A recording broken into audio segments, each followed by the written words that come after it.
Concept ঠিক ছিল অনেকের, কিন্তু একটা ছোট্ট ভুল করেছে অনেকে। I study all sort of magazine every day. মনে রাখবা এক্সেপশন 1 লিখেছি চিরন্তন সত্য, অভ্যাসগত কর্ম বা বৈজ্ঞানিক সত্য বোঝালে টেন্সের কোনো পরিবর্তন হয় না, তবে পার্সনের পরিবর্তন হতে পারে। এটা আই স্টাডি, এটা প্রেজেন্ট ইনডিফিনাইট টেন্স আছে, প্রেজেন্ট ইনডিফিনাইট টেন্সই রাখতে হবে। প্রত্যেক দিন আমি ম্যাগাজিন স্টাডি করি বা পড়াশোনা করি। এটার ইনডিরেক্ট নারেশন হবে হচ্ছে হি সেইড, সেইড না টোল্ড বলবা, he told me that. I first person subject অনুযায়ী পরিবর্তন বসলো হি, হি এর পরে স্টাডি হয় না স্টাডিজ হয়। থার্ড পারসন সিঙ্গুলার নাম্বারের পর প্রেজেন্ট ইনডিফিনাইট টেন্সে ভার্বের সাথে এস বা ইয়ে যুক্ত হয়। He studies all sort of magazine every day, অর্থাৎ অভ্যাসগত কর্ম, সে প্রত্যেক দিন ম্যাগাজিন পড়ে। Teacher said to me, teacher said to me,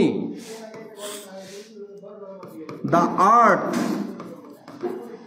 moves round the sun, moves round the sun। Example গুলো লিখে রাখবা, অথবা এটাও লিখবা, the teacher said to me, all that glitters, all that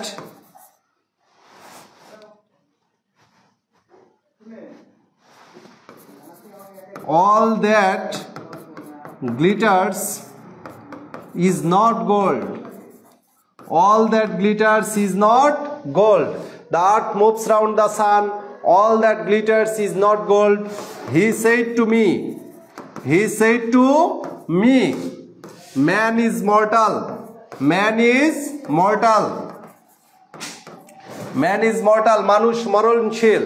এগুলাতে এই যে মুভের জায়গাতে মুভড, ইজ নট এর জায়গাতে ওয়াজ নট, এখানে ম্যান ইজ মর্টাল তুমি বলছো, এম ইজ আর থাকলে ওয়াজ আর বসে, এই জন্য ম্যান ওয়াজ মর্টাল বলা যাবে না। এক্সেপশন নোটটা লিখবা, চিরন্তন সত্য, বৈজ্ঞানিক সত্য, অভ্যাসগত কর্ম এগুলা বুঝালে টেন্সের পরিবর্তন হয় না।